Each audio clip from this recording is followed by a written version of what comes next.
It's the Real Estate Podcast, brought to you by ANZ Home Loans for financial well-beings. And welcome back to another episode of the Real Estate Breakfast, available, of course, every morning on iHeartRadio, Spotify and Apple, and wherever you get your good podcast from.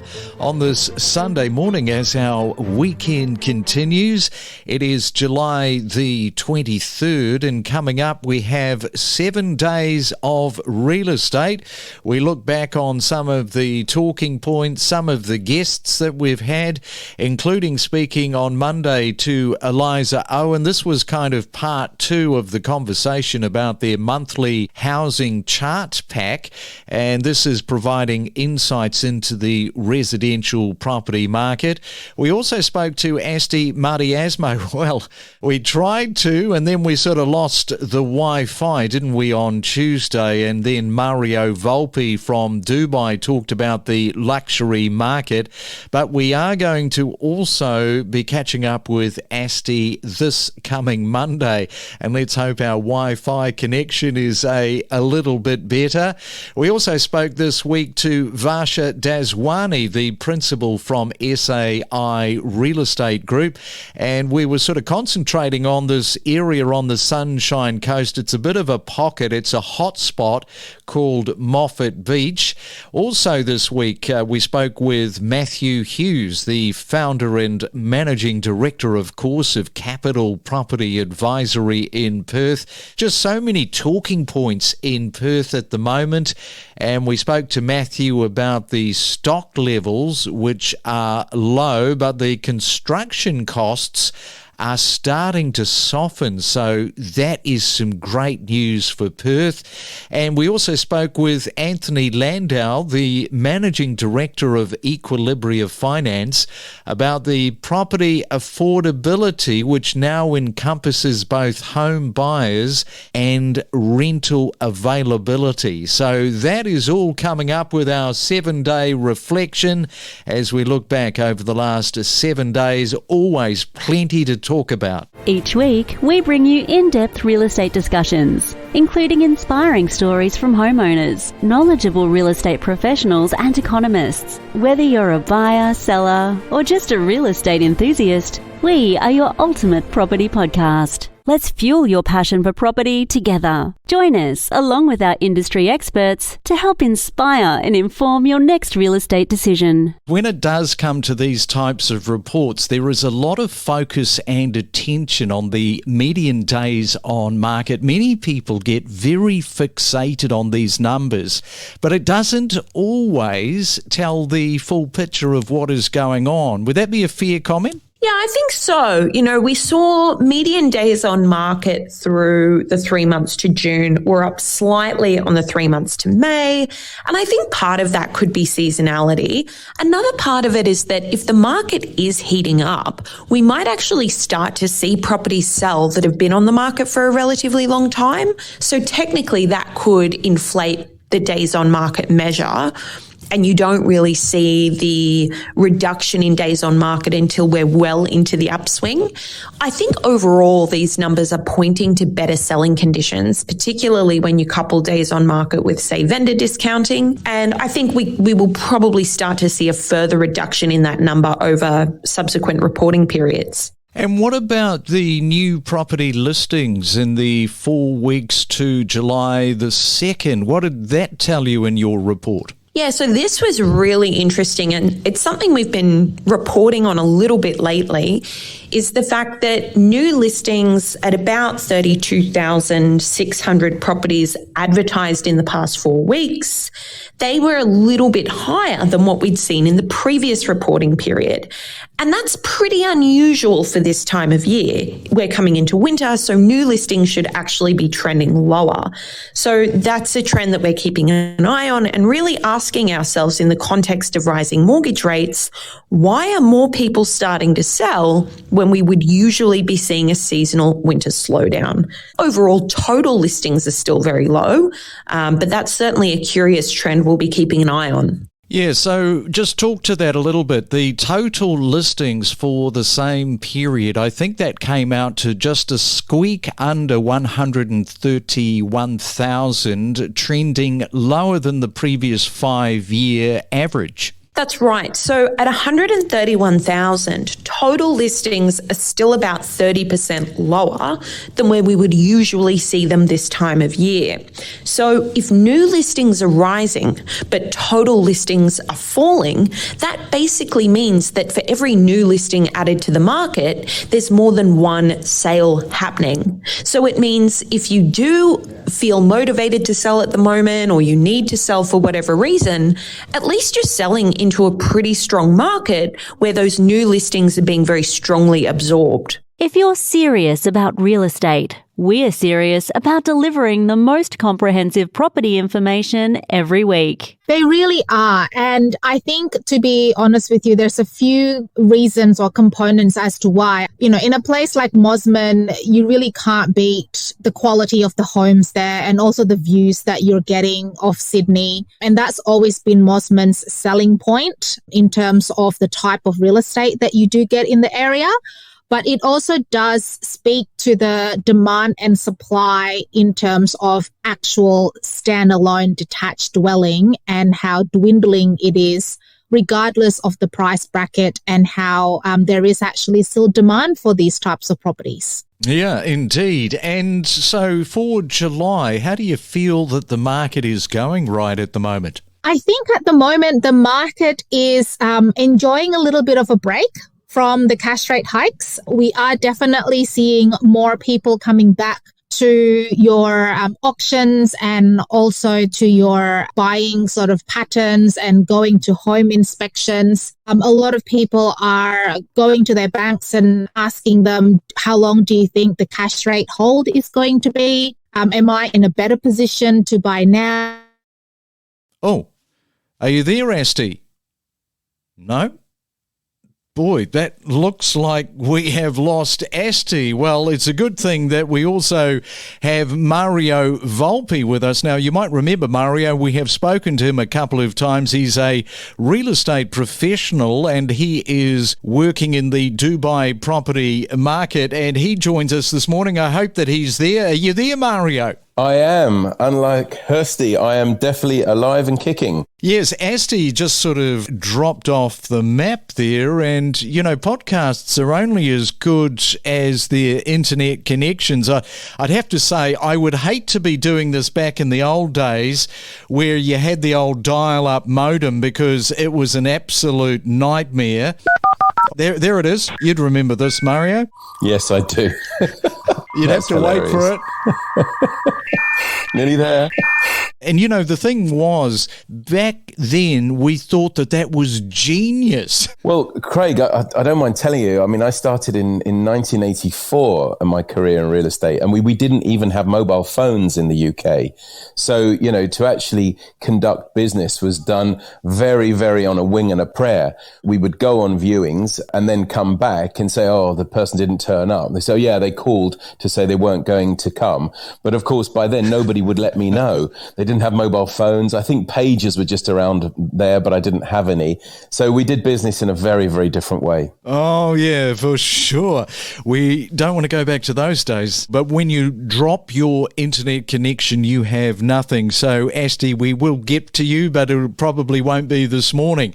Now, Mario, we're going to be talking in just a moment about the 10 million plus property market in Dubai. This is really starting to take off, isn't it? Definitely. Dubai continues to attract the wealthy here because luxury home sales with a value of more than $10 million crossed the $3.1 billion mark in the first half of 2023 alone. Now, this represents approximately 176 homes sold to this value, which is 79% of what Dubai did in the total of 2022. So we're well on our way way of beating last year's total of 219 units sold, with still another sort of 6 odd months to go. From interest rates rising, a shifting landscape, rentals running hot, clearance rates, a tight rental market, we cover it all every morning from 6 a.m. on the Real Estate Breakfast. So let's move on out of that space and let's have a look at Moffat Beach. Now, this is a location, as we mentioned at the top, it's an area that you specialise in.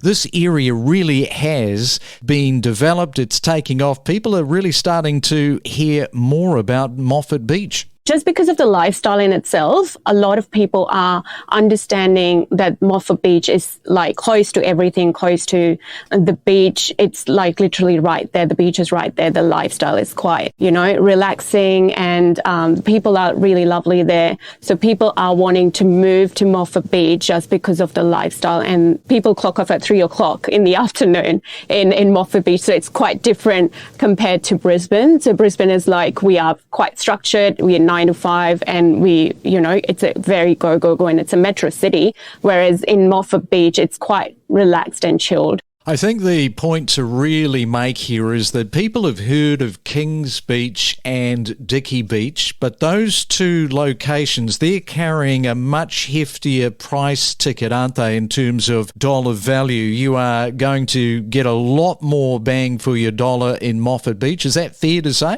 Yeah, it is definitely fair to say that, just because of the competition, and you get a different kind of a product when you're looking in Kings Beach, whereas in Moffat Beach, you're still looking at houses, whereas in Kings Beach and Dickies Beach, you see a lot of units there. From investment strategies to market analysis, know your property with us on the Real Estate Podcast. Yeah, look, it's obviously at chronically low levels and historically low levels at the moment. It dropped again from last week. Not a huge drop, but still trending downwards. We're sitting at just over 5,000 properties on market.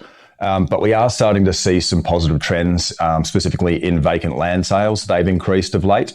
So that shows that perhaps there's an appetite returning for people to start building homes again. However, as you know, that's a leading indicator like building approvals. It's a very early leading indicator. So it's going to take some time to see any real positive impact on the market in terms of stock levels from that activity that we're seeing currently. We're also seeing significantly lower rates of increases on construction costs, both nationally and especially in WA. So that's a really positive sign that might be contributing to that returning appetite for construction, where people are seeing that there's a little bit more value in actually pursuing a home build as opposed to buying something established. And this lack of stock in the market is a double-edged sword for somebody like yourself, because not only are you looking for investors, but you are also a property developer.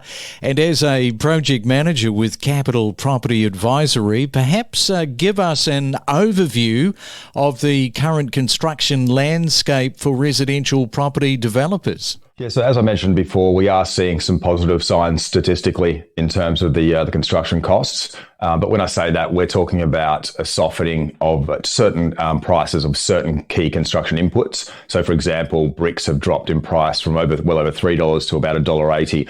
So that's obviously one of the earlier trades, and demand has softened for those earlier trades like concreters and bricklayers. So we're seeing some positivity there. Statistically, according to CoreLogic, some recent stats that they put out just suggested that the cost to build a typical new home had increased by only 0.7% in the June quarter. That's the lowest rate that we've seen since September 2020, and that's well below the decade-long average. So that's a really positive sign that things are trending in the right direction. And surprisingly, WA was actually the lowest increase nationally at only 0.5%, so annualised at 2% increase. So those numbers were off the charts historically, just recently over the last few years, and now they're really starting to trend in a more positive direction. And just sticking with that positivity, because there is a bit of good news being reported with that construction cost increases starting to soften, which we hope is going to morph into a larger softening as the months roll on. So what does that mean, do you think, for, let's say, developers right now and the larger property market? Look, for developers, it's quite a unique scenario where demand is far outstripping supply, which is normally what we look for as developers, but supply is not materializing because of all the issues that we've had in the construction space.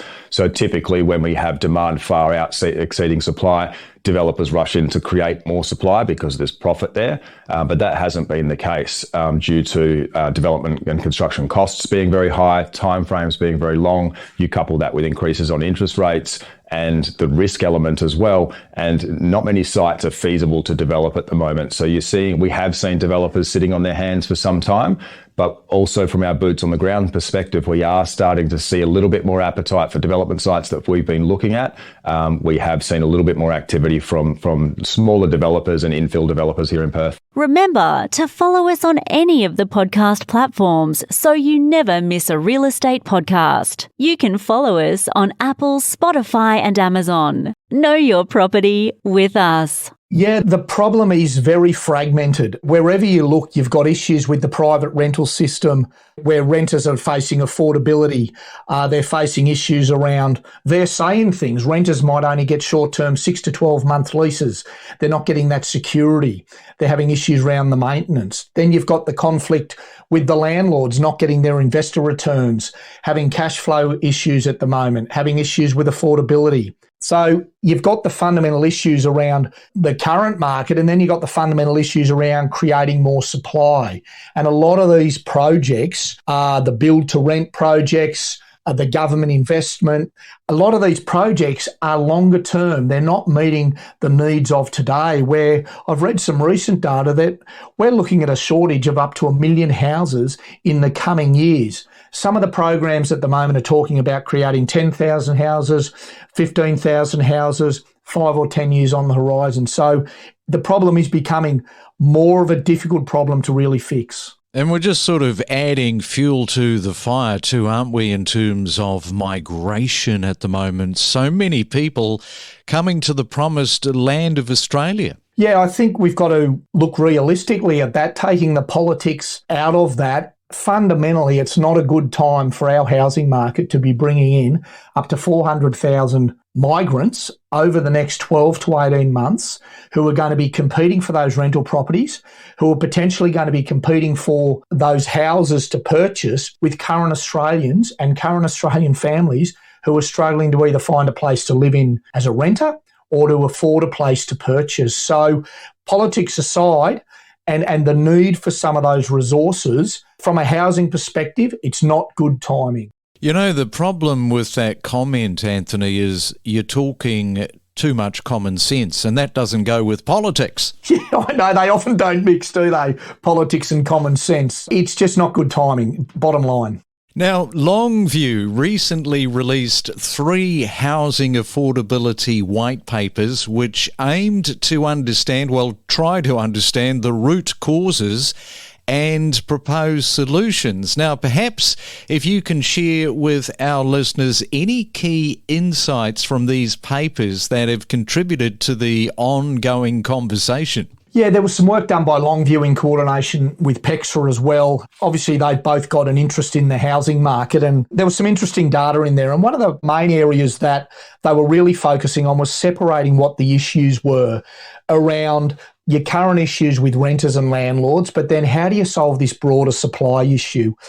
I guess some of the ideas that they were talking about were outside the current framework around the build-to-rent schemes that are in place, some of the government schemes that aren't really keeping up with demands. They were really starting to rethink maybe how some of the larger institutions or the managed funds can help this problem, where rather than you having individual investors, for example, who have their own individual needs, who arguably can add to some of the fragmentation in the market, you have the institutional ownership who are effectively owning the properties on behalf of some of the individual investors. So it gives tenants longer term solutions, but it also means landlords can buy and sell within a broader managed fund or broader property pool that gives the landlords as well some of the longer term capital growth and yields.